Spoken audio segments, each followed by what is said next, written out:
Over 1,700 new millionaires are created every single day in the US alone, and more than double that across the globe. They're people from all walks of life, most of them people just like you and I. So the big question is this: how are so many people who didn't inherit money or have any special advantages overcoming the odds and becoming millionaires?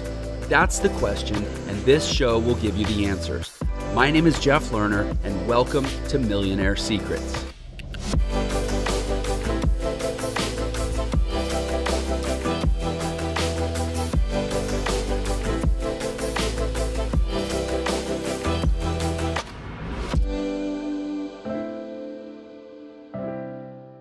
Welcome to another episode of Millionaire Secrets. Your host, Jeff Lerner, with you today. Excited, as always, to be bringing you the Millionaire Secrets. The secrets from the super successful people in this world who do all the things that most of us sit and ooh and ah at and go, I wonder how they did that.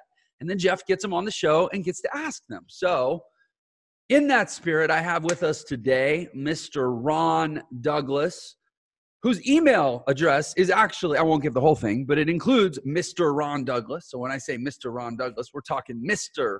Ron Douglas. He's a digital marketing expert. He's the president of Ron Douglas Publishing.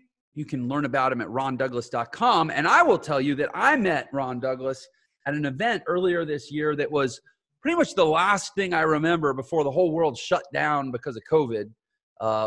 And it was called WebinarCon, and he was a presenter, and he was actually a partner and an organizer in that event.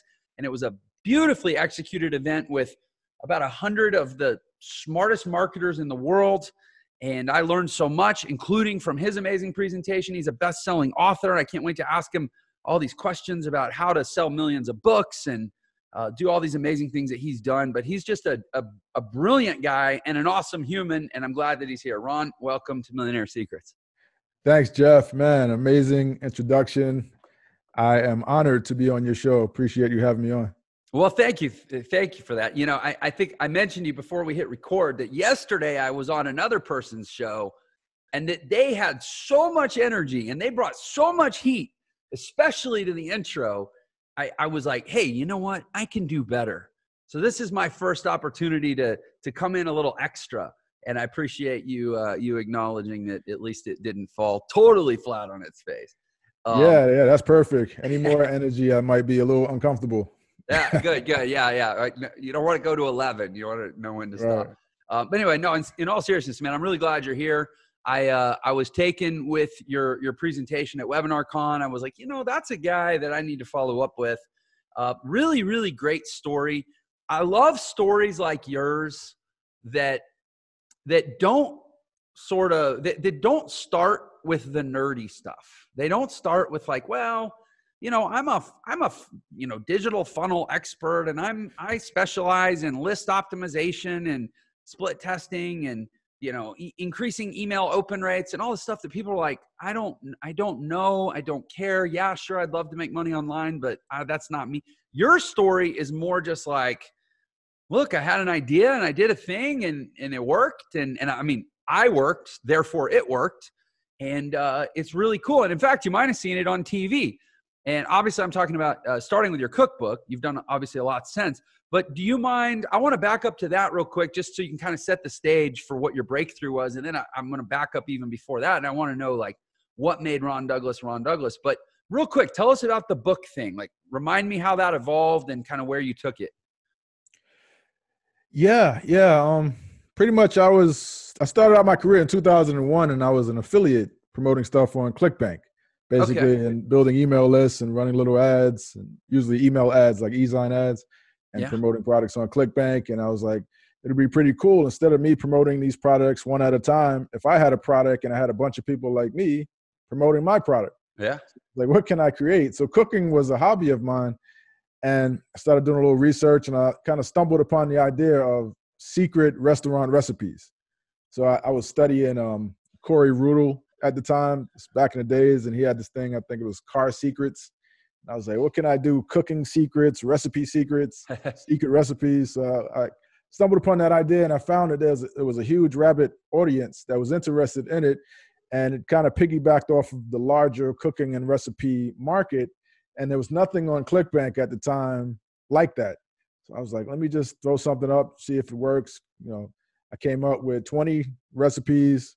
I did pretty much research them, tested out a bunch of them, rewrote them all, put them in a little ebook, threw them out on Clickbank, put a little sales page up. It was terrible, but I was just testing. It really was like Microsoft clip art. It was built in front page. It was awful.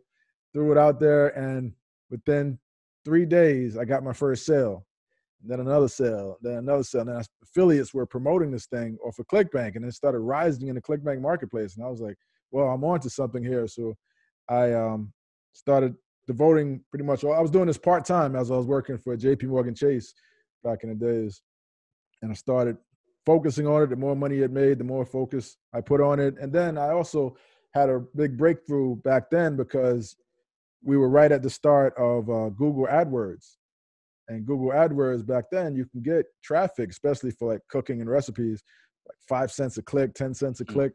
So I started really getting into that, and I had a lot of affiliates that were sending traffic from that. And I started building up a huge email list. And eventually people demanded like, hey, you know, I want more than an ebook. Do you have a physical cookbook? So I created a physical cookbook just because my customers asked for it, put it out there on Amazon. I started selling it. Like if people buy the ebook, I'd say, hey, you want to buy the physical book, just pay an additional amount. I didn't even know what upsells were back then, but that's what I did. And then later on, I mean, I had sold 60,000 copies of that book, self-published, and built up a nice audience, over 150,000 subscribers. And I was following Mike Filsaime back then. He was one of my kind of like mentors. He lived about 35 minutes from me out on Long Island at the time. And Tom Bill worked closely with Mike. And I started talking to Tom Bill, and he said, you know, your idea, you can get some publicity for that. Like the media would love that idea. You know, it's more than just online marketing. Yeah. So I got introduced to a publicist, and he got me on television with a self-published cookbook. I was on Fox Business, and they loved the story of, and at this time I had just left my corporate job. This was 2007 at this time. And they loved the story of a former Wall Street guy leaves his job on Wall Street to pursue his passion of cooking. Yeah. Really, I got laid off, but they liked that story better. Right. So I got on TV, and then we took that media clip and put together a book proposal and pitched it to a bunch of publishers, and ended up getting two offers. And one was with Simon & Schuster to do 2 books with a $100,000 advance to do my first 2 books with them. And since I've done 6 books with Simon & Schuster, ended up getting on a lot of other television shows, Good Morning America, Home Shopping Network, Fox and Friends, ABC News Now, all these different shows. And then, the first book was a huge hit and sold over, collectively I've sold over 1.5 million copies of that series. First book alone did about 800,000 copies and was a New York Times bestseller, 6-time New York Times bestseller, 6 weeks in a row. So that kind of led me into other stuff that I do today. So that's the short version. I don't want to take up too much time on it. Well, yeah, no, I'm glad because again, like I said, it's a story that, I think as internet marketers, and I know you've done a lot of promotions, like you mentioned originally on Clickbank, but even still in the things you're involved in, like myself, where we're trying to show the world that internet marketing is like this legitimate, mainstream, reasonable, non-scammy thing that's very accessible and it's an opportunity for virtually anyone to transform their quality of life. And I actually, you can see my shirt, Successfully Unemployed is what it says. I actually had a girl at Starbucks this morning. She goes, how do I become successfully unemployed? And it's like, it just reminded me, like, people are looking for this, And I love your story because it ties it to something that is it's so normal, for lack of a better way to say it, a cookbook. It's like so normal. It just shows that like these skills that we talk about, I talk to people all the time. I'm like, direct response marketing, copywriting, the little basic bit of technical understanding, developing a list, nurturing a list. These are skills. They're not hacks. They're not gimmicks. They're not shortcuts. They're legitimate skills that allow you to put an engine on any idea. And if it's a bad idea, then it'll be an engine on a bad car and it won't drive. But if it's a good idea, it'll be an engine on a Bugatti, and you'll outrun your peers. You'll change your life. And so a cookbook's a great example, right? Where you had a cookbook idea, but how many people out there are like, you don't start with pitching Simon and Schuster with your book idea. I mean, maybe a few people do, right? They go to 100 publishers and they get rejected. And then one person, there's always these Hail Mary miracle stories. But the reality for you is you were able to walk in and go, look, I already sold tens of thousands of copies. I've already proven the offer works. I've already been on TV. And like, it's a whole lot easier when you have some marketing results to float any idea out there. So, again, I'm always looking for ways that we can kind of tie these skills to things that people already understand. So that's why I wanted you to start by telling your story.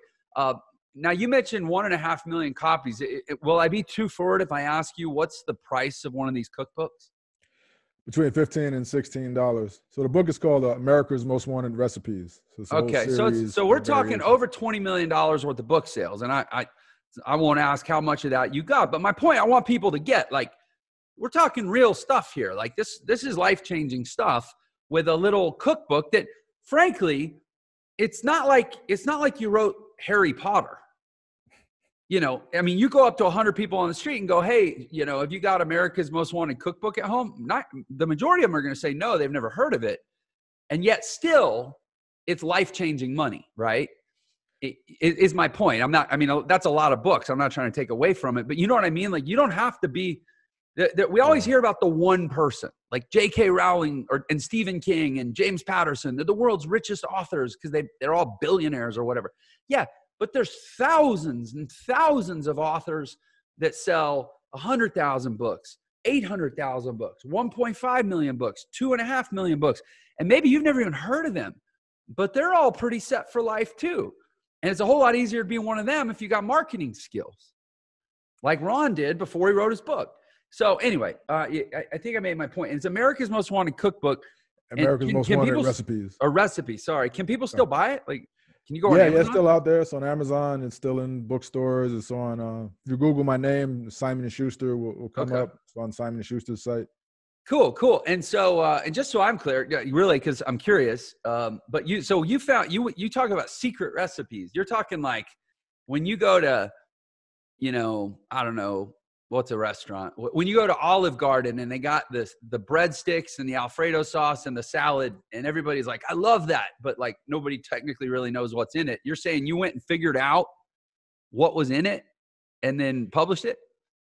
Yeah, well, it's copycat. They're all copycat recipes. So you just got to be close. You don't have to know the exact recipe, just close enough for someone to have fun making it at home and say, hey, this is my version of Olive Garden's. Yeah, it's like we did it at my house. We looked up at Red Robin.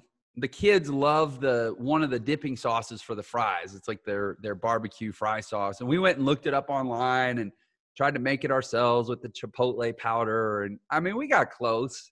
So it's stuff like that.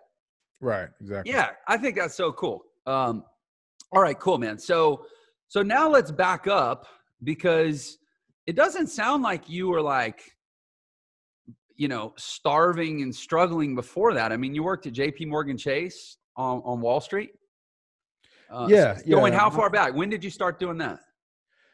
I started that 99. I started working at JPMorgan Chase.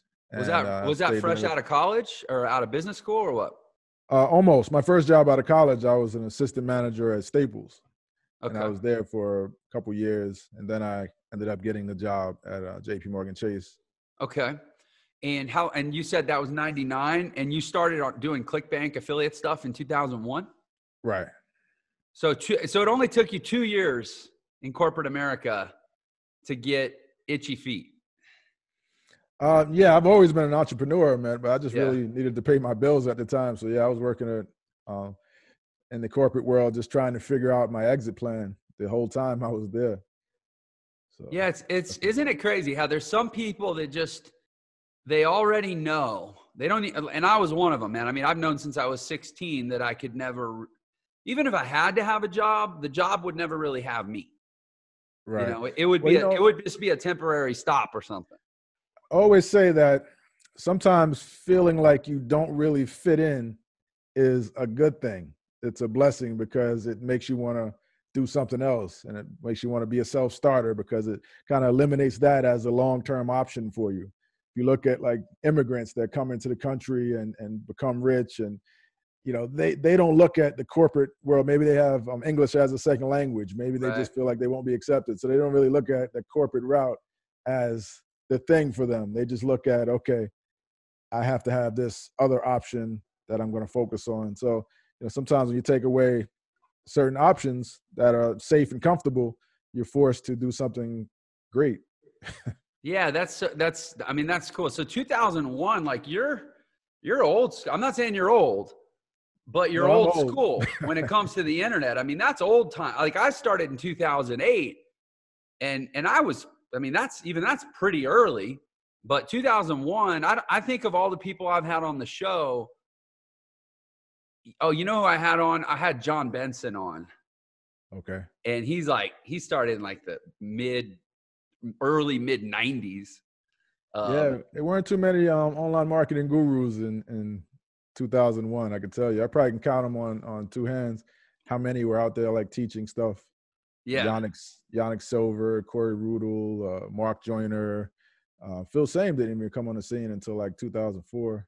Mm-hmm. There weren't Matt Basak. There weren't very many people out there. A lot of people that you don't even hear about anymore. Right. I can't even think of their names anymore. It's I guess they made their money and disappeared. Well, yeah, that's the thing. I mean, if you have and I hope everybody's taking this away from Ron, what you just said, like when you figure it out on the internet, you really only need like a good 5 or 10 year run. And then you retire. So, I mean, whoever you were learning from in 2001, they were probably all retired by 2010. And whoever anybody's learning from right now, I don't know if I would include myself in this statement, but I mean, 5-10 years from now, we may all be disappeared too, like the internet is that powerful. And I don't, just to kind of bring the conversation current, I don't think that's changed. I think it could be tempting to hear stories like yours and go, well, that was 2001. It's different now. But it's not any different now. I mean, look at WebinarCon earlier this year. You're talking about there were guys in that room that have done $200-300 million in sales just in the last couple years. Mm-hmm. Well, I can tell you that one thing that is different now is the opportunity is a lot bigger now. There was no Inc. 5. I see the Inc. 5000 award you have in the back. Congratulations on that. And guys like you are doing it real big right now. But right then, back in 2001, 2003, 2004, guys weren't doing 7 figures, 8 figures. Guys were bragging about doing 10,000 a month was like a big thing. All we really wanted was like to leave our jobs and have financial freedom and make a little bit of money. But now the internet is so much bigger. There's so many more customers. There's so many more resources you can use. It's so much easier now to find your ideal customers than it was back then. There was no Facebook. This was before Google really even came on the scene. So I think the opportunity is much bigger now. There's more players now, but the market is so much bigger now. Like more and more people are buying stuff. Like back then, people didn't trust buying stuff online as much. Yeah. Like some people will come to your site and see a checkout page and would prefer to call you over the phone to make a $20 purchase than to just use the checkout form because they didn't trust the internet as much as they do now. So I think you guys have a huge opportunity if you're listening to this and following Jeff at the moment. Yeah, that's a great point. So I was saying it hasn't gotten worse since 2001, and you're like pointing out that actually it's probably 100 times bigger and better now. Yeah, and I mean it's true. Like you're trying to scale a business, let's say, even to 10 grand a month. It's hard to scale a business to $10,000 a month with $20 transactions if half the people want to talk to you on the phone. Right. But now there's just check. I mean, they're using Shopify payments. It's like nobody has to wonder if it's legit. What comes to mind is, do you're familiar with Jeff Walker, Product Launch Formula? ELF, yeah. Right. So before he was the Product Launch Formula guy, his nickname was Jeff. It was 6 and 7. He might still have a site called 6 and 7 com. He made 6 figures in 7 days. And that was his big claim to fame. Everybody was like, whoa, you made 6 figures in 7 Wow. days. So that was his thing back then before the product launch formula. So that was, amazing. Today it's like nothing. Like people do that in a day. People, it's not a big deal at all. Yeah. Now there's people that do, well, I mean, it's one thing you have like the big launch type numbers, and really the models kind of move. And I think it's a good thing. The models kind of moved away from the up and down launch model to, I mean, there's still guys that do it and they do it well, but in general, the nice thing now too, is you can set up a predictable business that's just like, 50 grand a month, 50 grand a month, it's 80 grand a month, 80 grand. And like, you can have a really great life if you got, you're keeping 30% of 80 grand a month. Right. So anyway, okay. So you're at JPMorgan, 1999. What'd you do at, 1999. What'd you do originally at JPMorgan? I was a financial analyst. I used to work with the hedge fund clients and the pension fund clients to help them settle their trades and make sure everything was, passing through and reinvesting their money into overnight instruments when they had balances and different things like that. Okay. So you could have made a lot of money doing that.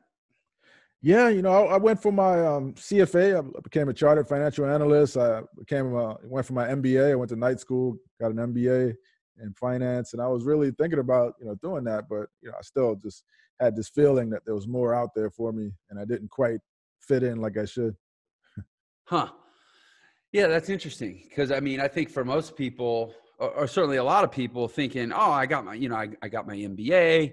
I invested so much. I got the job at Chase in New York. Like that's the epicenter of the finance and, global finance. I mean, you're talking the biggest bank in the country, in the biggest investment, pool of investment capital in the world on Wall Street. And you're, young up and comer with the world at your fingertips. And you're going home at night, logging on to clickbank.com, which in 2001, people, I mean, I guarantee you weren't going to work the next day telling everybody about what you found the previous night on Clickbank. Right. Not at all. Did anybody know in your life? Yeah. My girlfriend at the time was now my wife. She knew I was doing it. We used to have this little 1-bedroom apartment, and that's where my office was, in the bedroom. Yeah. Oh, yeah. I would be up all night, like punching away on the computer, and she put up with that for years. And it's probably one of the reasons why she's my wife now. But yeah, she knew I had a partner back then. He knew, and some local friends knew what I was doing, but didn't really know, all the details of it. I was still trying to figure it out myself back then. How many hours of sleep were you getting during that part of your life? I don't recall. Maybe 5, 6. I would have to wake up in the morning and commute to work. But I was young. I was young and eager to succeed. Yeah, I mean it's hard. You do what you have to do. So, okay, so then you said 2007, 2009. When did you say you released the book in 2007? No, I left my corporate job in 2007. Got laid off in 2007 and never looked back. I did the self-published book in 2003, and I got the book deal in 2008 with Simon & Schuster for the same book that I was self-publishing. And the first book was released in July of 2009. Gotcha. Okay. Laid off. I mean, 2007 seems like half that whole industry was laid off in 2007. Yeah, right. Great Recession related layoff, right? Absolutely. And by then, had you replaced your income by then? Yeah. I was actually making more from the business than I was from the job. And I tell you a funny story. I mean, every day I used to come in, and in my office, right on the little billboard, there was a Post-it note that said February 2008. And people would ask me, what's that date? And I was like, I got something planned. I would never tell them, but that was the day that I was planning to leave there. No matter what, that was the day I was going to leave. And they did me a favor and pulled the plug early. What was the significance of February 2008? It was it was going to be my final. Well, bonuses usually came out there you go. End of January. So Gotcha. That was going to be it. February 2008. I was going to take my bonus and run. So that's interesting. I had a guy on the show a couple days ago. I mean, when the interview is published, they won't be a couple days apart. It might be like, this might come out a few weeks later, but I actually recorded it just a couple days ago with a guy who worked for the U.S. The Census Bureau in D.C., and he actually did the same thing. Although this guy was ballsy. He wrote up his resignation letter and posted it on his little pin board at his cubicle at work. And he had it right there for everyone to see. But I mean, I guess nobody looked. But I mean, he actually had his resignation letter right there, pinned up in front of him. And he was going to turn it in. And same thing. I don't remember the details, but he had a date, same as you. Mm-hmm. Just a drop dead. I must replace my income by this date or not. But either way, I'm out on this date. You know, what do they say? A goal without a date is just a wish, right? Right. Exactly. Yeah. I mean, for me, it was going to be difficult. I'm actually glad that they did the favor and laid me off, because it would have been difficult, because I was double dipping at my business. I had the job. Yeah. I actually had people working for me that I would delegate stuff to as I was working for JPMorgan. I would be calling, hey, I need you to do this. And we had our first child at that time was 3 years old, and we had another kid on the way. And our son Ryan was born in August of 2008. So they actually laid me off exactly 1 month before our son was born. And I remember having to call my wife and break the news to her. And she was at home 8 months pregnant on maternity leave, and I didn't want to upset her. So I had to call her and tell her, you know, hey, I lost my job, and I don't know, you know, I wasn't expecting this. I was trying to save up some more money. I don't know what we're going to do. And she's like, this is perfect. Don't worry about it. You wanted to work on your business full time. Just do that. You know, she still had her job, and she was going back to work after maternity leave. So she was like, you know, just do your business. I believe in you. And I remember her saying, I believe in you.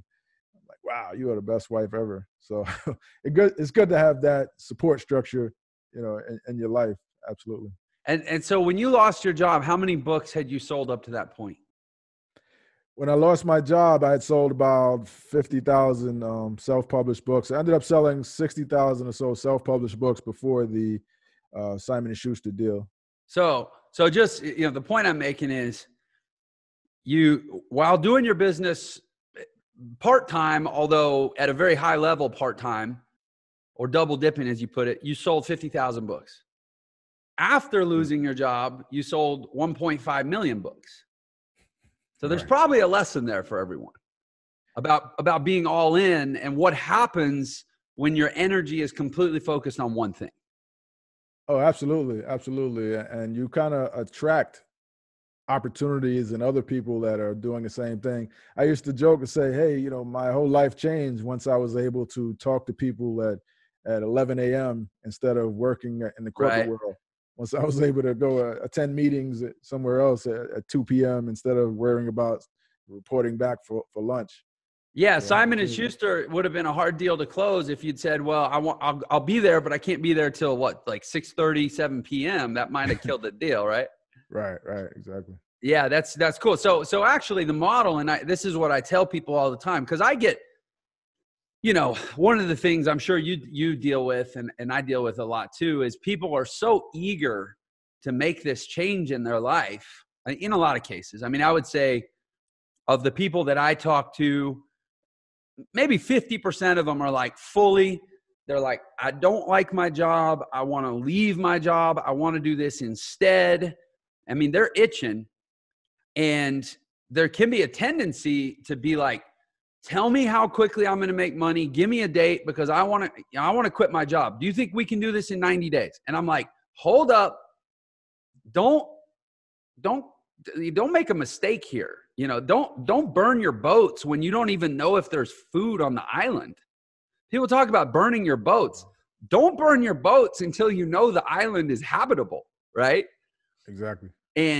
But once you know that it is, either get yourself laid off like Ron did, or then it's okay to maybe start thinking that way, because the reality is the vast majority of the results are on the other side of going all in.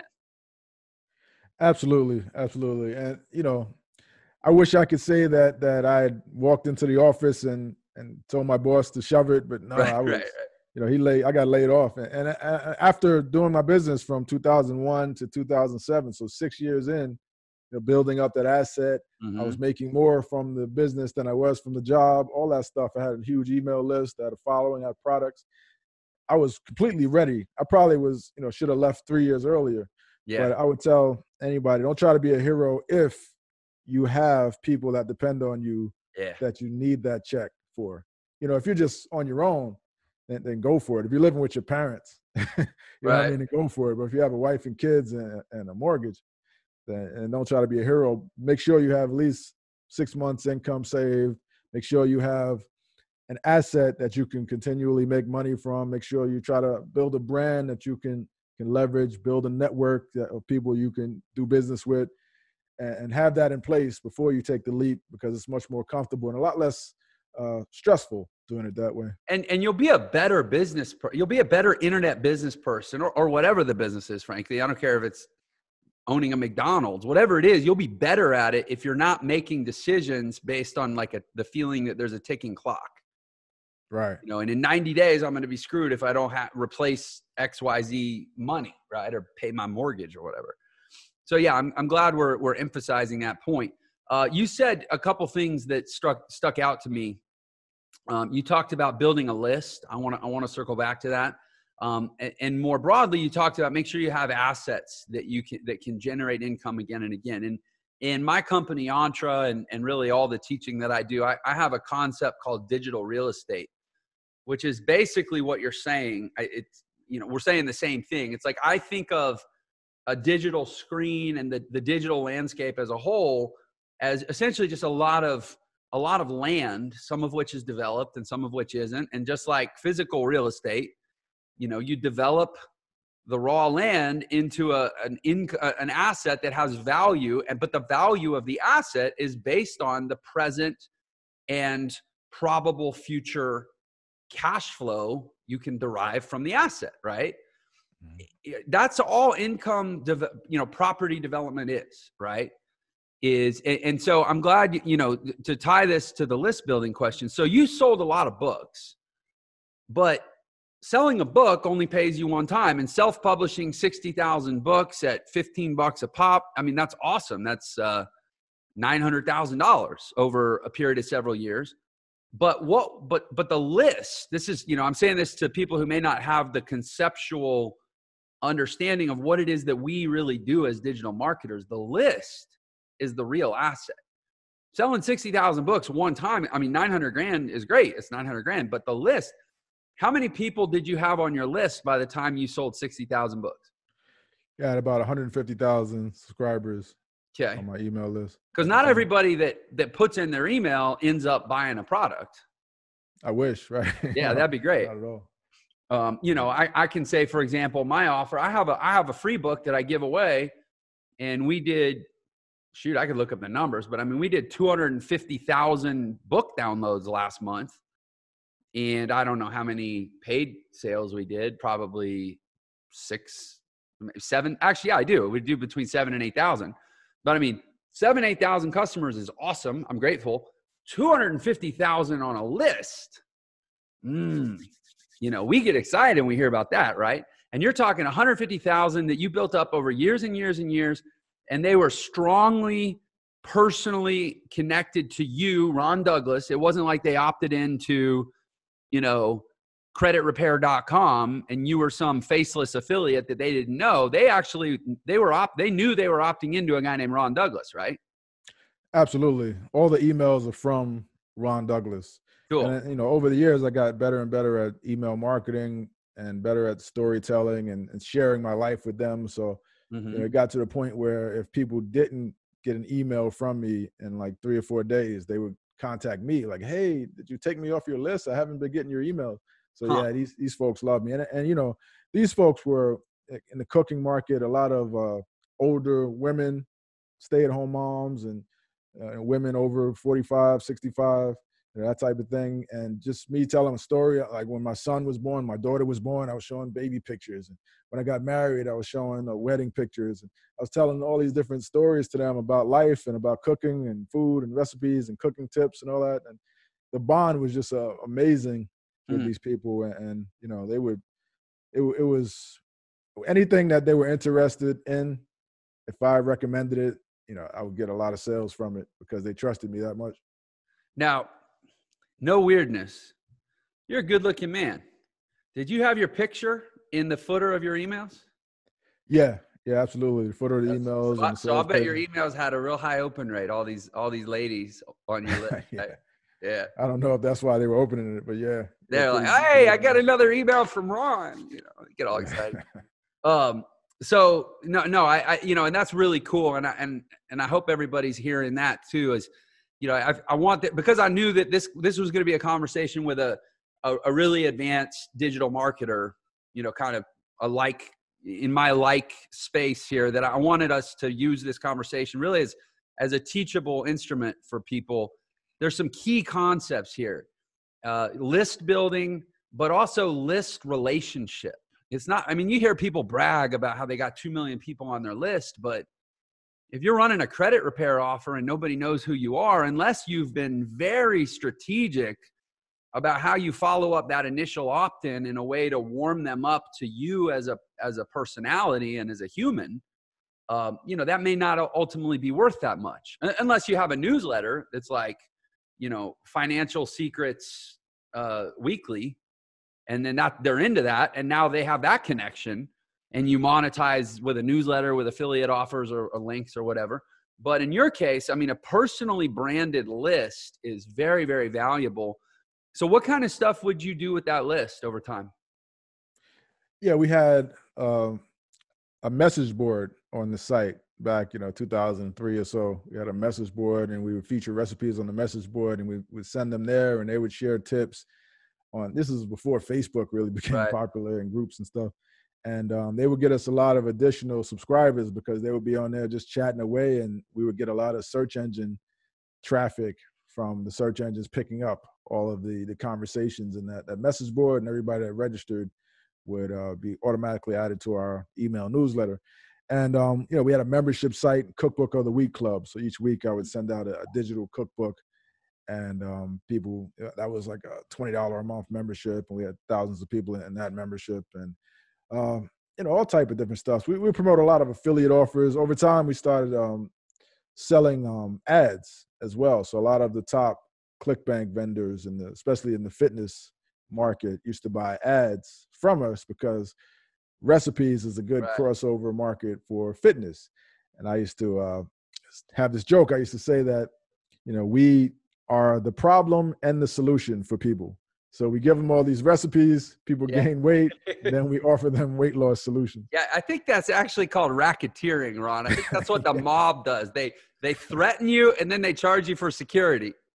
Right. But that's ethical racketeering right there. I like it. Yeah, I like that. Ethical racketeering. Yeah. No, that's genius, though. I mean, and you mentioned a membership site, $20 a month with thousands of people. Mm-hmm. So, I mean, right there, and the great thing about membership sites is they usually have very low delivery costs, fulfillment costs, because it's usually just content and it's a digital hub, unless it's a monthly box that you ship to people's houses or something. No, this was all digital cookbooks, a new digital cookbook each week. And what we would do is, being we had a pretty decent sized email list, and we had a lot of people that were always asking us to promote their offers, especially in the cooking space. So we would find people that had digital ebooks or cookbooks, and we would say, like, listen, we have, at that time, like over 200,000 subscribers, and we want to promote your offer. Here's the deal. We'll promote it for you as an affiliate if you give a copy of your cookbook to our members. So we had people donating their cookbook in exchange for us promoting their cookbook to the rest of our non-members, to our regular email list. So you're getting your fulfillment requirement met for your paying members for free, and by somebody donating what's also for you a revenue opportunity to promote to your non-paying members. Yeah. In addition to that, every Friday we would feature one of the recipes from, like, it would be like a featured recipe of the week or cookbook secret recipe of the week. So we would just take a recipe from that week's cookbook, feature it in our newsletter, and say, hey, here's the recipe. If you're interested, you can go here, buy this cookbook, or you could join our Cookbook of the Week club, and it's included with your membership. So we would use it as a promotional content. And bear in mind, you're doing all this while you're working. I mean, you put at least the pieces in place to do all this while you're working full-time at JPMorgan Chase. Yeah, that was actually in place as I was working. So clear. And you mentioned you had people that you were delegating to, right? Mm-hmm. This was, I mean, early 2000s. You didn't. Well, I wasn't even on the internet back then in terms of business, but you didn't hear a lot about the VAs. Like there was no Upwork, there was no Fiverr, there was no FreeUp. Did you find overseas people, or were you like having like your niece do it or something? We had a local Long Island guy that worked for us. He's still with us, actually. Really? Yeah. And I think we had, I think 2004 Elance was available. I remember we used to use Elance a lot. Was it? Elance got bought, I believe, by either Freelancer or Upwork, one of those guys. Elance, I forget. Did Elance become Odesk, which became Upwork, or got bought by Upwork? It might have been something like that. Yeah. I know they were all consolidating at the time, but yeah, Elance, we were heavy on Elance. But what's crazy now is instead of having to hire a guy in Long Island, who it sounds like is a good guy and you're with him long term, but nowadays you don't have to hire a guy in Long Island and who may have a certain he lives in Long Island. He's got to make a certain amount of money. You can hire someone in the Philippines. You can hire someone in South Africa. You can hire someone in India, for, $40 a week. I mean, it's crazy now, the leverage that's available in these type of business models. Now, is there anything that you were doing back then that you would say, and again, I'm objection handling. I can't help myself, but is there anything that you were doing back then that you would say is fundamentally different, or that somebody couldn't do right now today? I would say, the thing with the message board, I wouldn't recommend trying to do that today, right? Because message boards are, Facebook. You wouldn't need it now. You just have a Facebook group. Right. You have a Facebook group. Yeah. You can put your recipes on Pinterest and use it, not only fulfill, but also turn them into lead gen. Right. Yeah. There's a big focus now to using these authority sites instead of trying to build your own. But that's not a disadvantage. That's an advantage, because it's a lot of technical stuff that you don't have to mess with anymore. Right. I mean, I would say advertising was a lot cheaper back then. Well, yeah, if you were getting 5-cent clicks on AdWords, you or can't on Google. But at the same time now, is there any reason if somebody had a good offer like this, they couldn't put it in Clickbank and let the affiliates do all the work? Oh, absolutely. Yeah. We still have offers in Clickbank for sure. Yeah. I mean, this is, what I love about this story is it's a good example of somebody. I tell people all the time, I'm like, be careful following your passion. Make sure your passion is at least shared by a few other people. Mm-hmm. Like if your passion is, I don't know, knitting, whatever, I don't know, like hand molded Frisbees and selling them for $40, like that's not a viable business probably. But cooking is a pretty common passion, right? If that's your passion, can you make a business out of it? Hell yeah. And you can make a really lucrative business out of it. I mean, thousands of people on a $20 a month membership, selling $900,000 worth of cookbooks from recipes how'd you find all those recipes? You found them online? It was a combination. A lot of them were online. A lot of them were submitted to us. And a lot of them, we did the base research for it and then kind of created our own version of it. We had a couple chefs that volunteered to work with us because we would promote their offers. So they would do some taste testing. I'm not a chef at all. I'm not a professional chef. I'm just a guy that was cooking as a hobby and kind of stumbled upon it. So you're not even an expert. I became an expert. You became an expert on how to market cooking. Right. Doesn't mean you have to be an expert on doing the cooking. Right. And that's, again, objection handling. People are like, yeah, but I'm not an expert. I'm not an authority on anything. You just have to be creative about, and I say creative. I mean, I think there's a certain amount of creativity. I would say more than anything, it's getting a lot of exposure to people that do this kind of thing. Because when you get into our world, you kind of naturally start to speak a language and you see the world a certain way. And you're always, you know, a lot of us are always like, well, how can I make a membership out of that? How can, whatever it is, how can I create continuity, subscription income out of it, right? You just kind of start to look at the world through a certain lens. And eventually, you know, these things are not that hard to create. And that's why I always say, like, if you have these skill sets, you're recession proof, you're depression proof, you're location proof. Wherever you go, whatever you got to work with, give you an internet connection and a computer, and you'll figure something out. Right. I mean, as long as the product provides value, it doesn't really have to even be you that's providing the value. I mean, you could create a business where you bring in experts to teach and kind of curate what they're teaching and create products out of it. You don't even have to be the face of it anymore. I mean, you could hire, they have like spokespeople. Like you can go right to Fiverr.com and hire a video spokesperson that will do videos for you, that will be the face of your brand, that will be on your sales page and all that stuff. Like you don't even have to, it doesn't even have to be you as the face anymore. Yeah. And or to your point, you can be just the face, you can be not the face, or you can be any combination thereof. Even within cooking, I think of, was it Julia Child, who used to have her whole TV show where she would just bring on other chefs? Yeah, she was like the Oprah Winfrey of cooking. Like she just brought other people on and got them going and let the world watch them do their thing. And she get all the credit.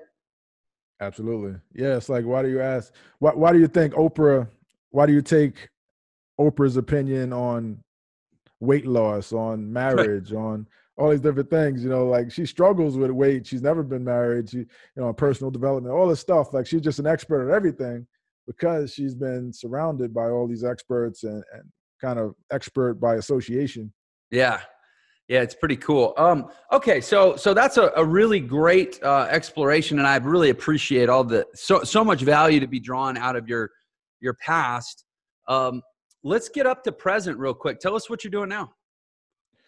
Right now, we just had an event called WebinarCon, and it was that's where I met you originally back in March. It was a in-person seminar in Rockville, Maryland at Onyx and Giles Learn Center, and we recently did a virtual version of that, online summit version of it. And right now, I'm just kind of fulfilling the orders and coaching the students that ended up signing up for our coaching program. So webinars, yeah, and you did the virtual event, Webinar Confidential. Yes, that was called, which I was on the list for, and I was not able to attend, unfortunately. And ironically, I was not able to attend because I was neck deep in building out our own webinar, which is actually probably the worst excuse ever. Because if anybody should have been there, it was the guy who's actively building a webinar. But anyway, I'm sure it was an amazing event. So, you know, for people who hear webinar, I've actually heard people say that webinars are dead or dying, and that everything now is real time. People just want to watch the video. They don't want to register. They don't want waiting rooms. They don't want interaction with a host, whether it's real or fake. You know, a lot of these evergreen webinars, they fake the people don't want any of that. They just want to just let me watch the video and I'll make up my mind. Clearly, that's not the case if you guys are doing $1 million events on how to do better webinars. Right. It's just like any other event. You know, that's like saying concerts are dead. People want to hear the music right now, you know, instead of going to the concert. You know, you simulate a live event where people can participate and interact with you and see you there with them live. I don't think that's ever going to go away as long as the topic is something that they're interested in, and as long as they believe they're going to get value from it. It's just another medium of communication, and it's another form of events. Online events are not going anywhere. I mean, a lot of the big companies are just starting to get into webinars. You know, I just got an email from Amazon Pay, right? They have a webinar about their service. I got one from GoDaddy. I got one from PayPal. I got one, you know, they all are doing these webinars now. And especially with the pandemic and more people using Zoom and having these events on Zoom and moving like Tony Robbins, I think he just did, like 22,000 people on his scheduled summit, and which was really just a scheduled event, just like a webinar is. And they said he actually made more money off of that than he did on his in-person event because he had no limit into how many people he could have on at a given time versus like the in-person event. Maybe you have a 2,500 person or 5,000 person physical limit.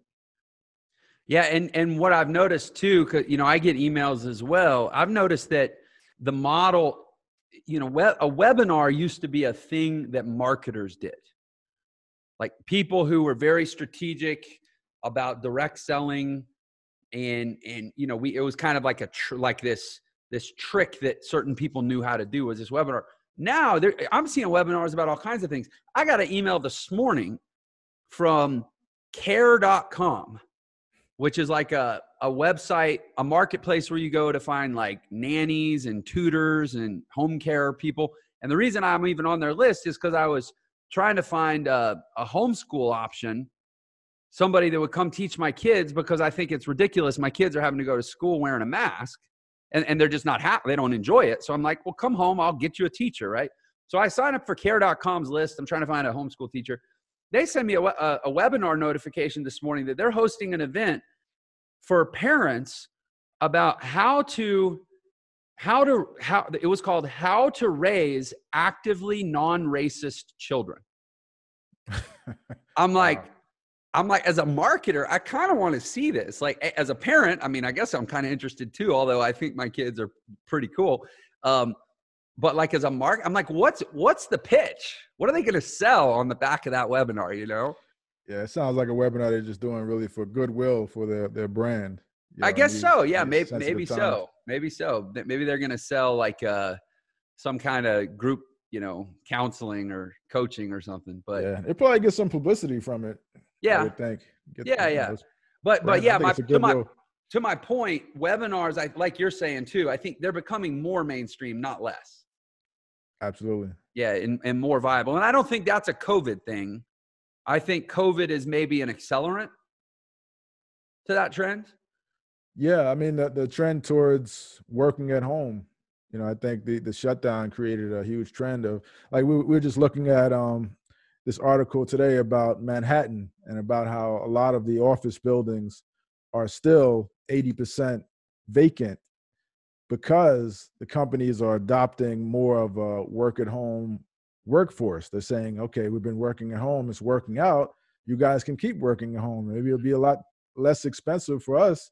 We don't have to have these big giant office complexes. We could have a work at home team and we could use Zoom and do all this stuff. So I think there's definitely a trend towards that. And I love it. I mean, it's kind of validating everything that we do, right? All this online marketing and everything, webinars. It's a beautiful thing. It'll be really interesting. I had James Altucher on the show. You probably know who James is. He's the guy that did the article that I'm talking about. Oh, well, that's it. Yeah, the article is New York City is dead, and here's why. I think it was something like that. Well, that's interesting because that's exactly what he was talking about on my show. He was saying, he's like, New York City is like, this broke New York City.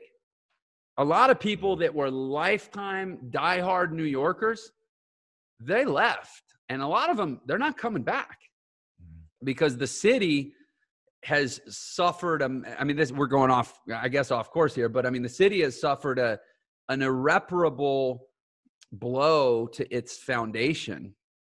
I guess to our point, I agree.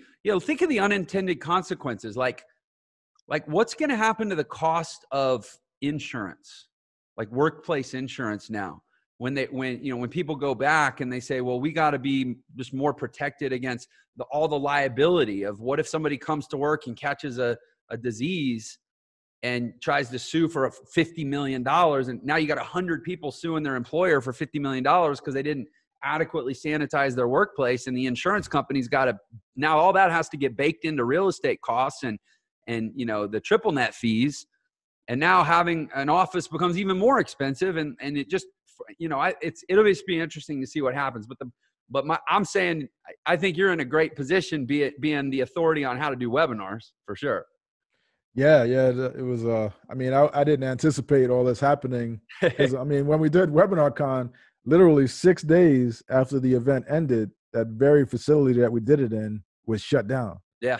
All right. So we got it in right before the pandemic, and it was a huge thing. And I think it was something that the industry really wanted and needed, because the response in its first year was just amazing. Everybody came out. I mean, we sold out all the tickets. It was much, much bigger than we thought it was going to be.